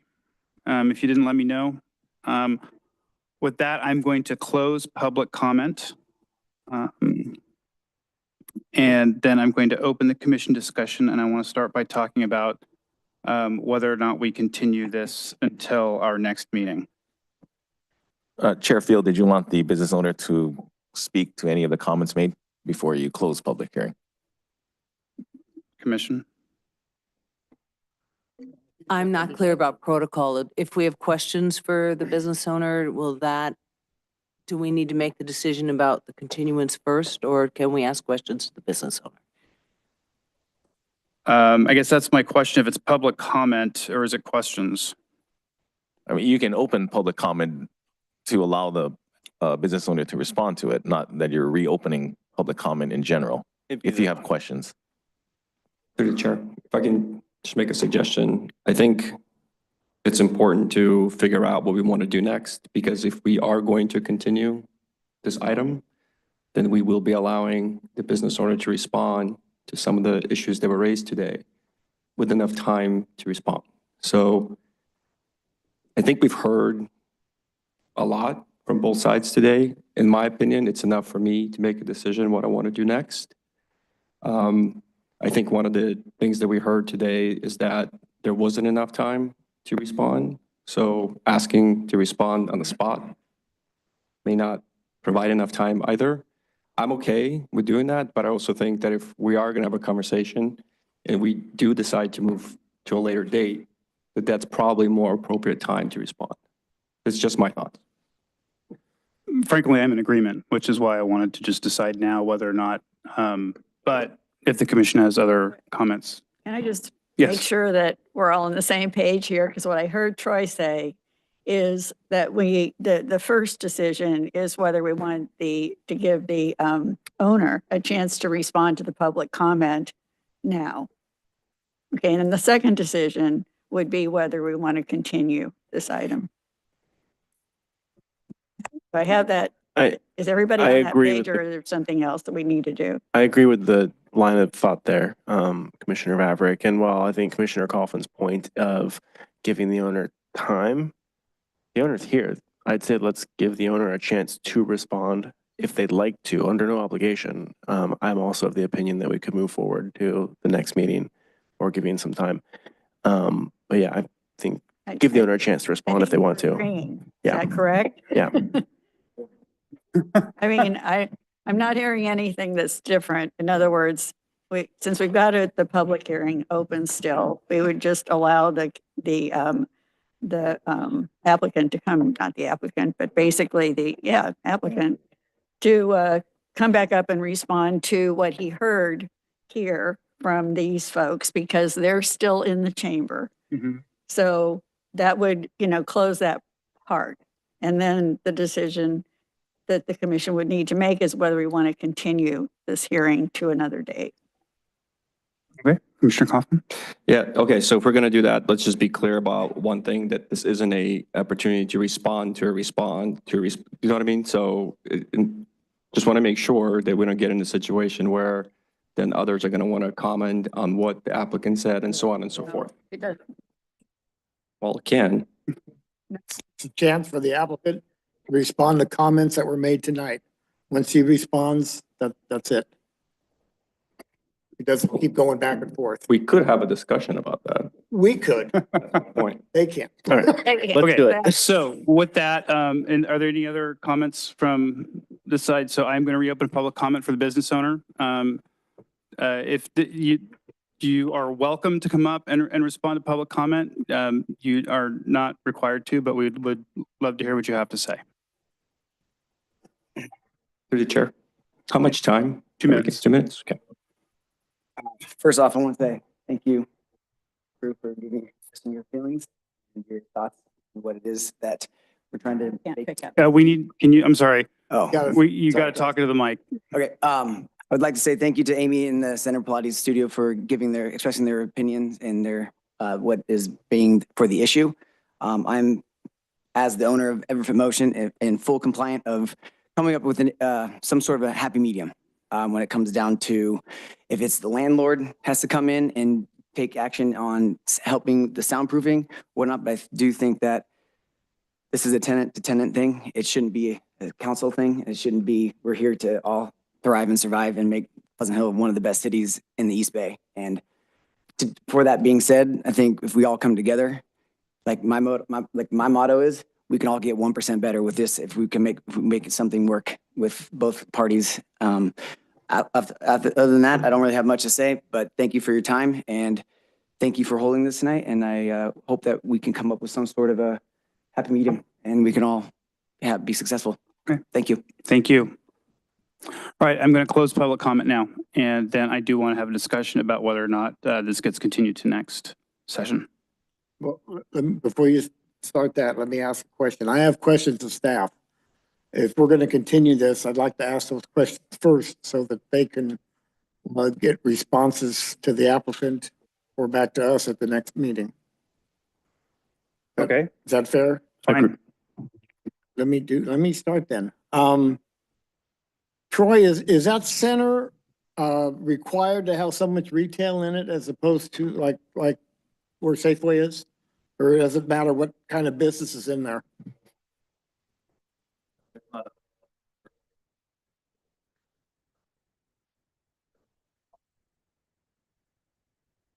Okay, downstairs. Okay. Sorry, I don't know. Did you hear that? My mic was off. There's no requirement. You're fine. Okay. The second question is not related to the noise, but the use permit was for Suite C. How does that affect him taking over the other space? That wasn't part of the use permit. Yeah, Noise. well, are you asking about the expansion into the adjacent space? Yes. Yeah, I don't have a good answer for that. Okay. I just wanted to bring that up because the permit was for one space and now it's two. Correct. And that's why I asked about how much of it had to be retail. I mean, at some point he could take over the whole center technically, except for Mellon's. Well, there's no But- provision. It's for office uses that has the limitation. Oh, Office okay. uses. That was my concern. The noise is another issue that I'm sure staff and the applicant can work out. But I was just concerned that the permit was for one space and not two. Okay. Done? Done. Okay. Okay. I'm a little concerned hearing everybody's comments here about continuing this. There are three issues that basically, this is what the revocation of the use permit hangs on. They are operating with the doors closed, which is what they're supposed to be doing, that there be no outside activity, and that there be, and then it's in about, that there be no or minimal noise impact on the neighbors. Those are the only three issues. It's not between the two businesses. That isn't something that we deal with. That's an issue for the landlord to deal with. So given that these are the three issues that are in front of us in terms of the revocation of this use permit, I'm not sure why we can't make a decision tonight. I mean, if it means revocation, that's one thing we could discuss. We could, which I think we probably almost, I'm just speaking for myself, probably have grounds on the basis of what's been reported. Or there could be some other thing that we could work out with regard to extending this, but basically keeping those conditions in place and seeing how this goes over the next 5 months, 6 months, no more than that. In other words, I don't think there's anything that we need to modify with regard to this permit. Keeping those doors closed is really important. No outside activity. There's no reason for that to be any different than it is. And the people that we haven't heard from tonight are the neighbors who sent letters, almost all of them. And I don't want them to be forgotten here because that's really the crux of a use permit is it needs to be compatible with all of the surrounding area. In other words, and those neighbors are right up against that back fence. So just because they aren't here, I'm not forgetting about them. And I don't think we should be because they took the time to write in. You know, people are frequently intimidated or fearful of coming to a meeting like this and speaking to somebody who is, you know, really their neighbor and a business. So I'm just wondering if we can't work something out here tonight that basically keeps these conditions in place and gives a time frame for this business to demonstrate that they can meet those conditions, that we don't continue to get complaints, that we don't hear from the police department, code enforcement, or anybody else. That would basically keep the business in operation, but say these permit conditions were appropriate and they have been violated. We have enough evidence in my mind to go for revocation on this permit. But I'm certainly willing to discuss continuing this operation, but saying these conditions need to be met. Because if that doesn't happen, then we're back here again to make a decision. So with regard to the neighbors, I'm hearing that, you know, that this fitness business wants to work it out with the neighbors. That's between the two parties. And I think you need to work, and, you know, I'm hearing, you know, comments like stale air in the facility. Well, I just have to comment, this is not really my business, but frankly, get some decent air conditioning. Work that out with the landlord. Some of these issues are basically things that you need to take up with the landlord so that these two operations can be compatible. And also that they respect the neighbors. You know, I refuse to forget about the neighbors because they're not here. But living next door to a noise nuisance like this is not, it's really not very bearable, quite frankly. So I would just encourage the owner, you know, Mr. of Everfit, to take those people into consideration as well, because we're required to take them into consideration. It's not maybe we do, it is that we do it. We're not required to figure out how to make you compatible with the adjoining business, but we are required to figure out a compatibility problem between you and those residences behind. Just because they're not here, we haven't forgotten them. So that's my suggestion to the commission, is to consider something like that, where we allow this business to remain in operation, but only for a period of time that the commission can discuss, and that they are in compliance with those conditions of approval that they agreed to. Can I ask a question through the chair? Yes. So are you suggesting a sort of a specific review period? So whether it's I would 6 months or 6 months. Okay. Because 6 months basically says that's a long, you could say a week if you want, but that's not going to establish anything.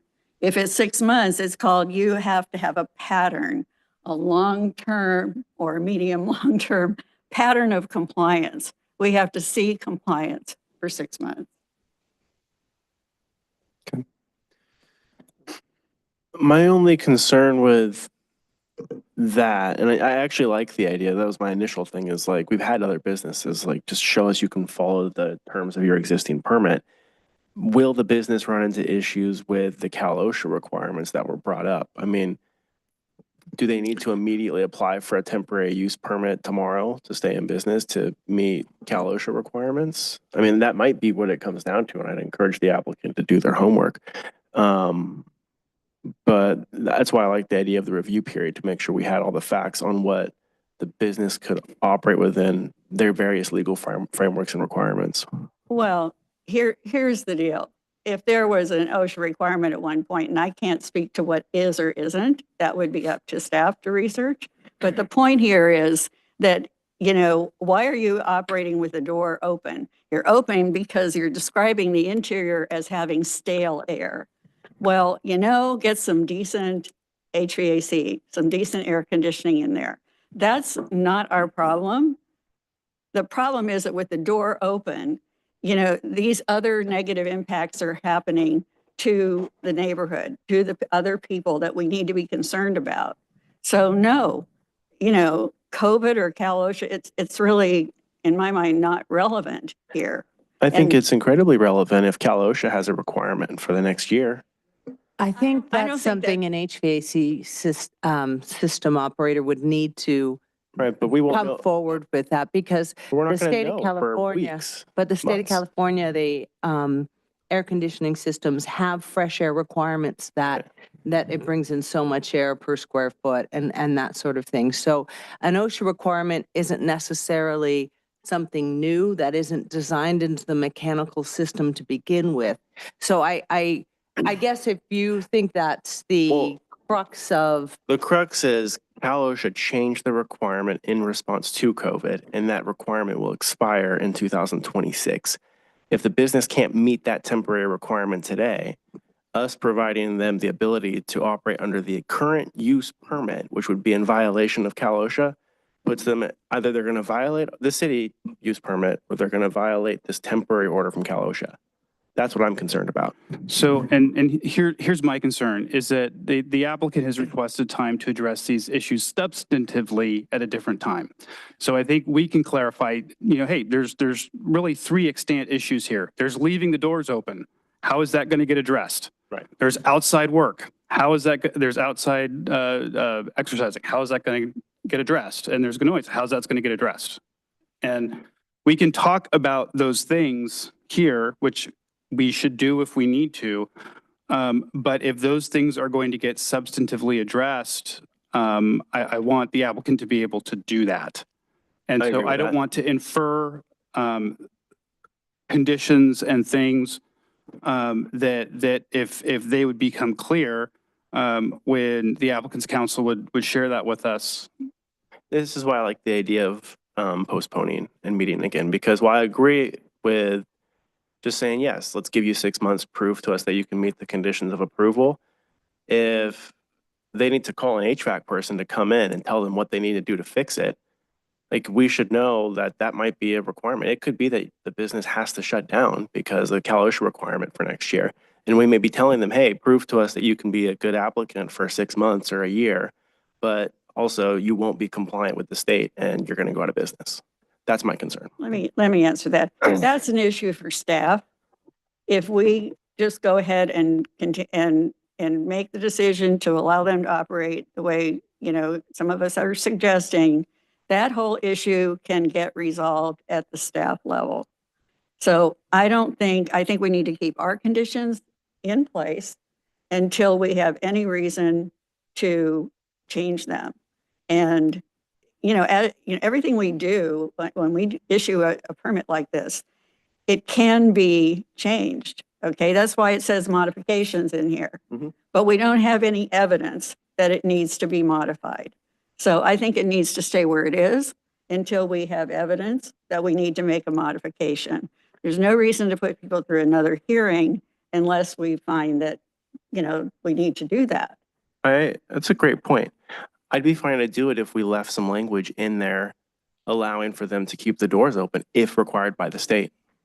I'm Or the not county. willing to do that because I don't think we know that. And I think we need to just leave it And we're alone. killing the business. No, let the staff handle this because I'm not going to get into that type of I'm not comfortable with that at all. I mean, I think we have a professional staff that can determine what those requirements are and can talk with the applicant about whatever, you know, that they need to talk about. But, you know, to change that when we have no evidence and you're only saying that you know that, we have to make our You're right. I decisions. don't know. So You I'd don't like more know time. that, which is why we need to just go ahead and take care of this and let the staff handle it if there's some OSHA issue or another issue that basically requires knowledge that we don't have. Then I'd like to postpone. Can I jump in? Yes, Celia, please. I agree with Commissioner Vavrick's comments in regards to having staff research the regulations that we all in this chamber don't know anything about. We've only heard someone else tell us that that is the case. So going back to whether it was Chair Field or Commissioner Vavrick, the 3 findings that we need to make, I think those are what are under discussion tonight. And if we can make those findings, I am in agreement that we can make a decision tonight. And I would like to add to that, that if the applicant learns that or provides staff with documentation that suggests that they are required to keep doors open, then they apply for a conditional permit as they would have during COVID. Temporary use permit. Thank you. And that is the proper procedure to handle that regardless. Isn't that correct? If that was indeed a requirement from the health department, would be to bring that to staff as a temporary use permit? I don't know about Cal OSHA, but we did talk to the health department and there is no requirement to keep doors open for gyms currently in effect and has not been for a couple of years. If there's a Cal OSHA requirement, all I can say is no other gyms have come to the city to tell us they need to keep their doors open. But we can certainly look into it. And if that's something that needs to happen, we'll have to figure that out because the COVID pandemic is no longer in effect and that temporary use permit was in place technically for COVID pandemic provisions. But they could just apply for a new temporary use Yeah, permit. they can apply to amend the conditional use permit to amend that condition or to amend any condition. And then it'll be up to the planning commission to determine whether it's approvable. Well, temporary use permit. Say they needed that. Say the Cal OSHA thing. If that were to be a problem and it expires next year, that'd be a temporary use permit, not a change to the conditional use permit, right? Well, what is the temporary use? The use is still there. There just means state requirement. It would be for the doors only, Well, not for anything else. Our temporary use permit has time limitations, so potentially it's possible, but I'm just speaking historically. We haven't used a temporary use permit to operate in violation of a condition of approval. Can I ask, what would be the action we need to take tonight to get this back on track?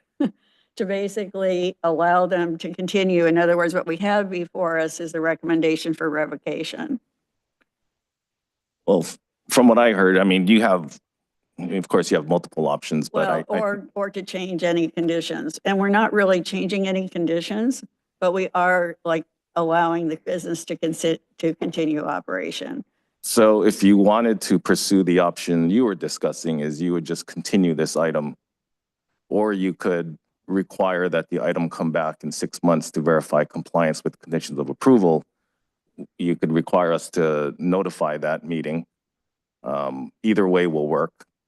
Or the other comment I heard was giving the applicant additional time, and you would continue that to a later meeting, whether it's in 2 weeks or next month. So that's the 2 options that I've heard. If you want to modify their conditions or if you want to revoke, I think that's pretty straightforward. You would just take that action tonight, but I've heard the 2 other options I mentioned previously. Okay, so of those 2 options, I'll just say that I would be comfortable with continuing it, having another hearing in 6 months to determine compliance.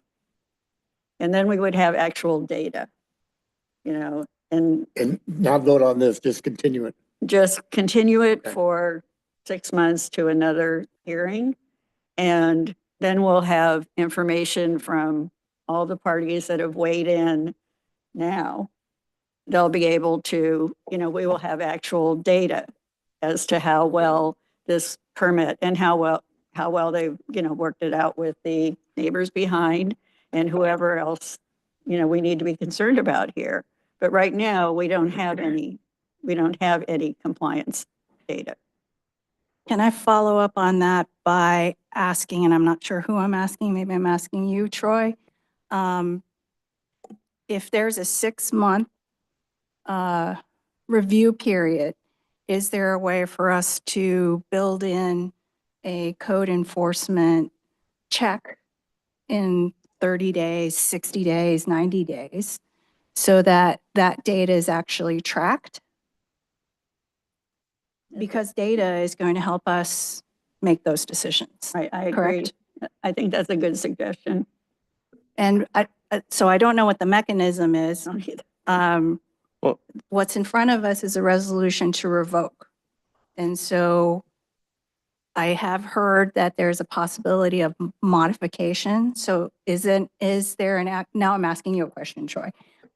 Is a possible action for the commission tonight to modify the resolution to away from revocation, but to a modification to include the review period suggested by Commissioner Vavrick and also 30, 60, 90-day code enforcement check? You could modify to add those conditions, effective, current conditions. I'm trying to think of, Through the chair? Yeah. If I can jump in, I don't think we actually have to do that. I think we can literally just make a motion to bring this item back after 6-month review with check-ins along the way. You could do that as well, through motion. But the thing that I wanted just to say really quickly, I do want to recognize a couple of things. Yes. Right? There was an agreement made in order to receive a permit, right? We're here because for whatever reason, some of that didn't happen. So there's legitimate issues why we're having this conversation. I think there's legitimate issues on both sides, frankly. I get it. This is a complicated issue. I'm not comfortable revoking a permit and preventing someone from operating. I just don't think we need to get that extreme, because I do think that no one wants to sit through this again. And I do think that maybe this is an opportunity to sort of rethink how to meet the original conditions that were required for the permit, okay? I don't know the state codes that may or may not regulate this. Maybe that is the case. So I would hope that staff could look into that within the next couple of weeks. And if there is an issue, then there's probably a larger citywide issue, right? So if we need to have that conversation, we should. The only thing that concerns me about this is that I'm not entirely convinced that if everything was followed, that there still wouldn't be an issue. Because it seems to me that there is a different expectation of what loud is. And I don't think that's our issue to navigate or resolve. So again, maybe in 6 months, we have issues or complaints and we can sort of have that discussion again. But what I don't want to happen is being exactly in the same place, because there's just a compatibility issue. It could be that both sides will following everything they need to and still have a problem. So that's what concerns me. But I just think let's just do a 6-month review period and we can reassess that. That's my opinion. Okay, thank you. Yes. Hi, thank you for that. Yes, I think it's important to note that the reason we're here for revocation, as stated earlier, is because of the 2 items where the applicant was not in compliance with the permit. It's that simple. It's those 2 items, keeping the doors closed and doing workouts outside without the appropriate temporary permit to do so. So those are the 2 reasons it's here for revocation. That's the only reasons it's here for revocation, as far as I can understand. And I share your opinion. I don't desire to revoke your permit on that. But I had also hoped to have the opportunity to ask the applicant if they felt that at this time they could keep their doors closed. I haven't had that opportunity, and we're putting them in a position to be compliant without having asked that question. is it reasonable? Was the air conditioning and ventilation upgraded when you moved in to allow for people working out, not just people sitting at an office? Are you able to keep your doors closed? Because if you can't, I don't want to be back here because you can't do what we're asking you to do. It's not our problem to solve, but I'm hoping, I got the impression that the applicant was willing to be compliant if he understood that it wasn't an OSHA requirement. I just want to make sure that we're. Chair, can we reopen the public comment to ask that question? Because I had the same thought in my mind. I would just like to add one thing before you make that decision. We're here for a third reason as well, a critically important third reason, which is the noise impact on the neighbors. So please don't think that it's just the two. It's also very importantly what's happening to the neighbors behind this business. Well, I appreciate that, Commissioner Vavrick, but it's my understanding that the noise is impacted because the doors are open. And if the doors were closed, the noise would be attenuated. But yeah, I mean, I understand that it gets to be lower at that point, but I don't want to try and figure out what those people are experiencing, and the idea behind the closed doors was that it would lower the impact, but I don't know how low is low. Again, we get into this subjective thing. So I just would like to say that this business needs to be concerned about the neighbors behind. And I'm not going to go any further to defining that because I don't think you really can. But everybody knows that if somebody's reporting that their house is shaking, that, it may be that the noise level is too high, but that's not that's not what we do here. Other than to say, please solve that problem, because otherwise we do have regulations that say it's too high and it's creating a nuisance. And we've heard from people that, it's just not acceptable. When people are not in the room, sometimes they aren't heard. And I want to be sure that we're, clear about that because we did get a lot of reports. And I think that would get hashed out in the 6-month period. I just want to follow up on that comment in regards to the noise ordinance. So there's two pieces to that. There's the open door. There's the open doors resulting in potential violation of the decibels per the noise ordinance. And there's also the decibels experienced by other tenants. So there's two pieces to the noise ordinance. So the actual language of the noise ordinance is a certain, I don't remember the numbers, but certain decibel range between certain hours. And I think that's something that was noted in the written comments, but not necessarily addressed in the data in regards to the class schedule. So I think it's important as part of the code enforcement checks that the noise ordinance timeframe as well as decibel levels are tracked. And that's the comment in regards to noise. Okay, I'm going to reopen public comment so that the commissioners who had questions can ask them. If I could gently suggest these be very simple, directed questions with very straightforward answers.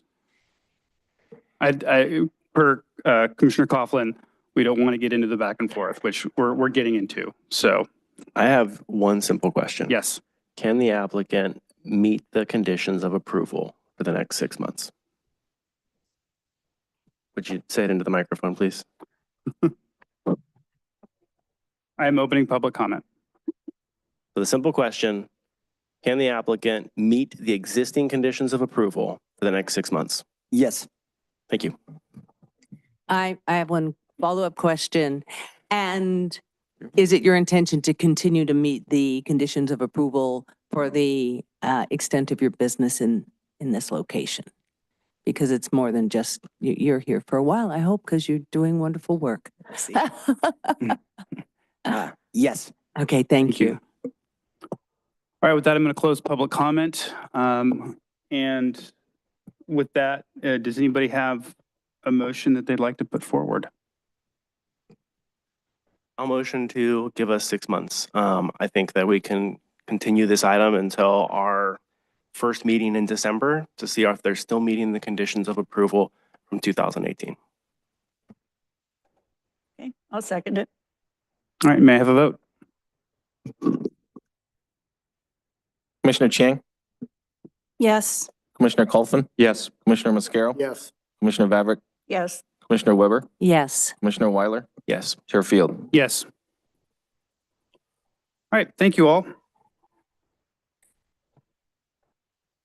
You can stay if you'd like, but you don't have to.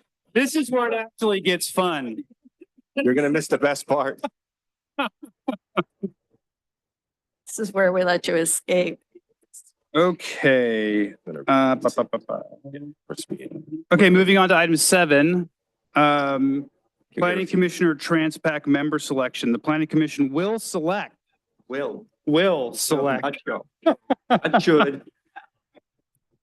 a commissioner to recommend to the City Council for approval to serve on Transpac. Can we give a couple of minutes to the chair?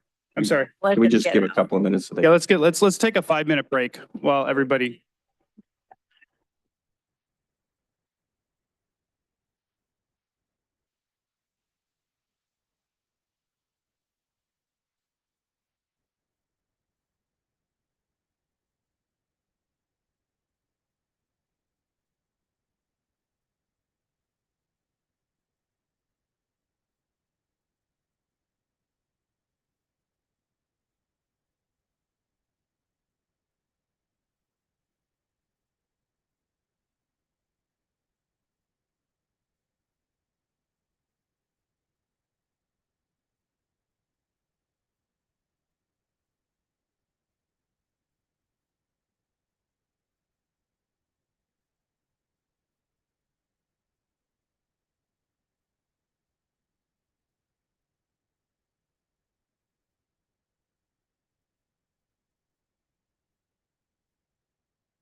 Our recording is in progress. We are re-adjourning.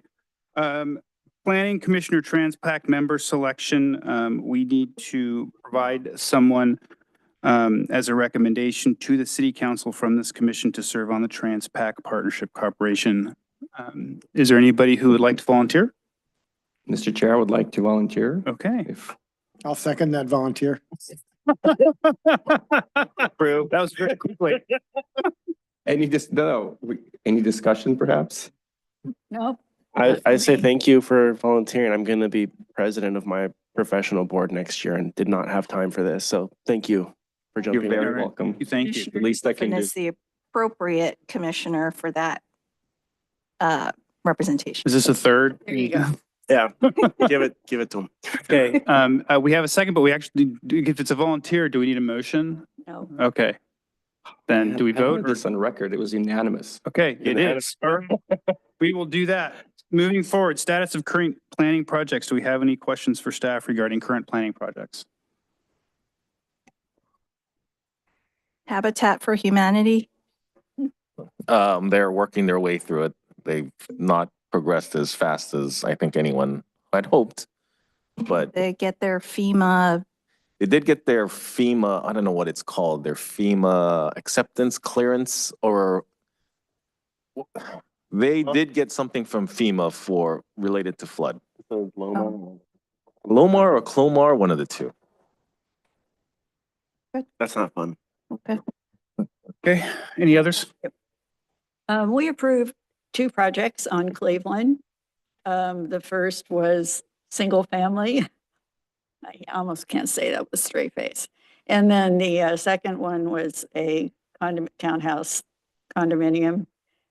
What are those in the system? Have they submitted for building permits? Both have submitted for building permits, so they're in the building permit process.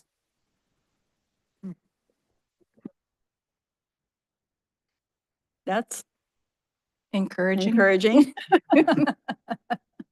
Struggling for a word. Okay. Okay. Any other questions for staff? Current planning projects? Hearing none. Staff communications, staff? The only communication I have is that our climate action plan continues. I don't know if I have any, I think our survey finally closes this week, Friday. But we are moving forward and should be some follow-up workshops, meetings, hearings, but just to keep it on your, Thank you. on top of your mind. We will do that. Moving on to section 8, commissioner reports and announcements. Do the commissioners have any reports from meetings or conferences they attended? I would like to report out on the Economic Development Committee meeting that was held last Wednesday on May 7th. We had some interesting information about some of the events, the economic development updates. Our Off the Grid program, I don't know if you had the opportunity to attend it this month. The first one was in May, and it's now on Thursdays instead of Wednesdays, and they're now working with community partners. So they're working with, I think it was an elementary school this last time, and it was a fundraising. So, and I love this expression. So they're doing well while doing good while doing well. That's I don't know. Either way works. Either way works. It was great. I thought that was really clever. But I think they earned about $800 for the school. At least that was the estimate that they had made. So that was wonderful, and it's something they're continuing moving forward. Also, the night market had its first event on May 2nd with 1,200 attendees, which was an outstanding level of participation. So that was great. There was also an announcement about the July 4th event this year. Apparently, KTVU last year did a zip trips. I don't know anything about this, but it was highlighting the city of Alameda, and they expressed interest in maybe choosing Pleasant Hill this year to highlight for the 4th of July event. So there's going to be follow-up with that, but that could be very exciting. We could get a lot of good publicity and showcasing our city in a very positive way. So that was really the couple of highlights that I had that I wanted to share. That's Commissioner Thank you. Weber, oops. Have you heard any further developments on Osaka Market? Nothing new. They didn't bring up anything new at that particular meeting. I had heard, I'm not even sure through what channel, that the level of tenant improvements that would require would take quite a bit of time, probably a couple of years. But that was somewhat informal. So I haven't heard anything official about that. No, I think that not the last meeting, but the meeting before then, that was communicated to us that it was going to be like a 2-year process. Yeah. So that is as official as it can get. Okay. All right. Any other commissioner reports? Then moving on to announcements and comments from commissioners. Okay, hearing none, we are adjourned. It is, I can't see the time, 8:42. Thank you very much.